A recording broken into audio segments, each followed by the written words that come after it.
Great. We're moving on. Have you recorded any of this? It's all being recorded. Yeah. The B-roll is going to be a riot.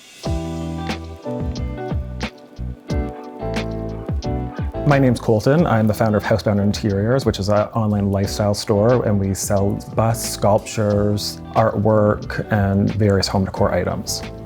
My name is Geoffrey. I'm the director of marketing for a building materials company, and also I'm the better half of Housebound Interiors.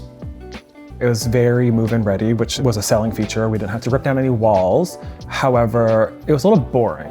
And I don't really like to do boring. I like our space to tell a story, and it wasn't telling a very exciting story. So we decided to transform the whole space.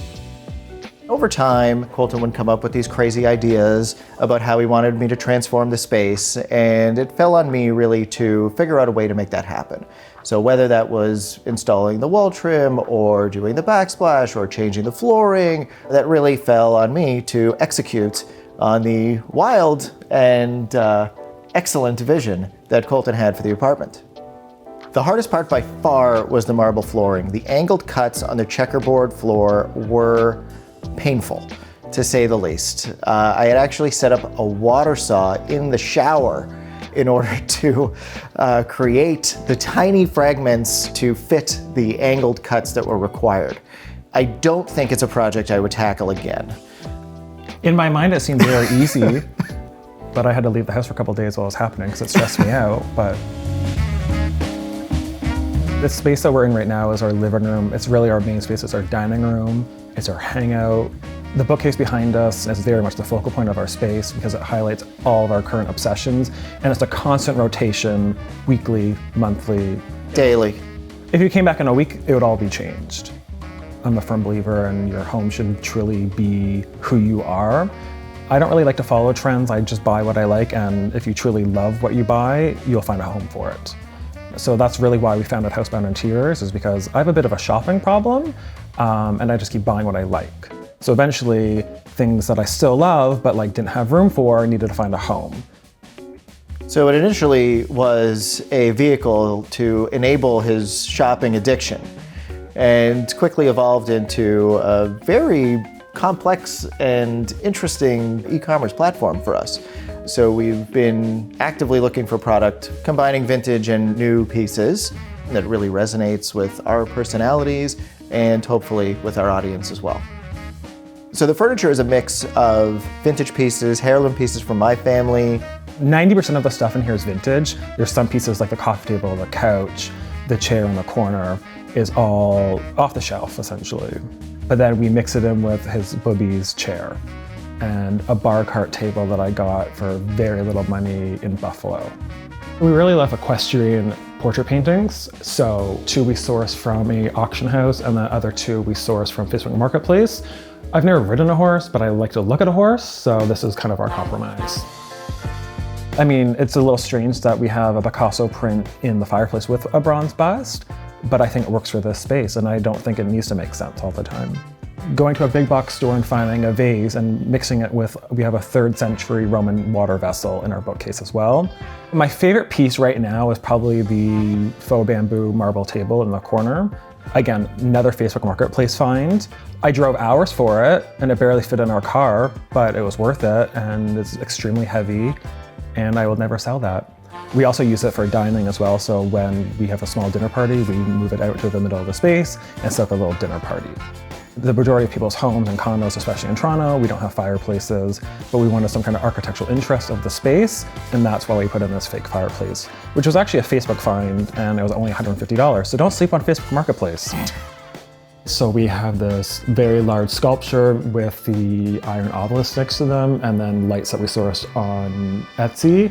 And because there's a lot going on, we just used a basic green garland for Christmas. Christmas when I was a child was crazy. Presents everywhere, red Santas everywhere, 6-foot size nutcrackers in the entranceway, and a lot of eggnog. I still like eggnog, but it has to be oat milk eggnog. So really, as an adult now, Christmas is more refined. Our Christmas tree encapsulates our entire style. So there's sculpture, there's mirrors. I also don't really believe in tree toppers because number one, you can't get them to stay on the tree perfectly. So I put a vintage mirror on there. And I also don't believe in tree skirts because by the time you put presents under there, you can't see it anyway. So you're spending all this money on a tree skirt that no one can actually see. So I like to put it in a concrete urn. The first year we put it in a basket, and now all over TikTok, Christmas trees are in baskets.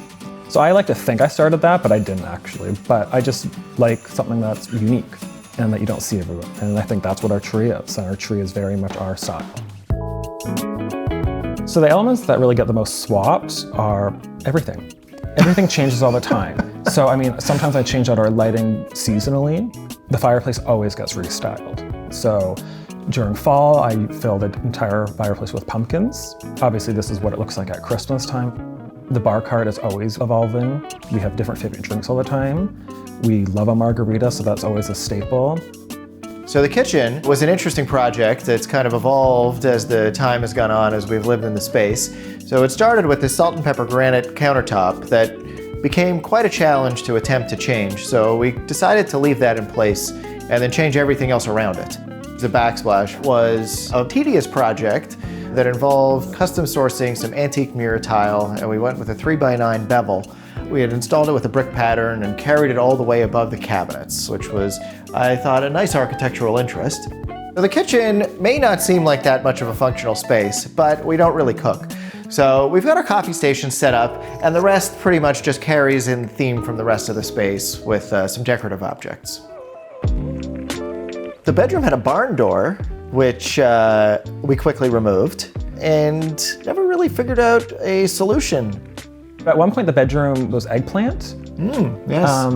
So we obviously that. painted it white and added the paneling. There was a really large brown ceiling fan in there that we took out and added in the vintage Italian alabaster light fixture.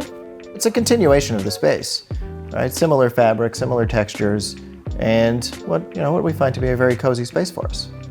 The bathroom was very basic, but because we don't necessarily want to take on a full-scale bathroom renovation, we just changed things that really anyone can change. I mean, Geoffrey changed it, for goodness sakes. So the faucet is a newest purchase. We got it made from a vendor in Morocco, and he custom made it, and we got that on Etsy.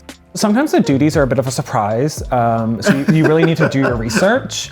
To me, mostly. We put an Italian mirror on there with a Kelly Wearstone light fixture above and an estate sale candle sconce.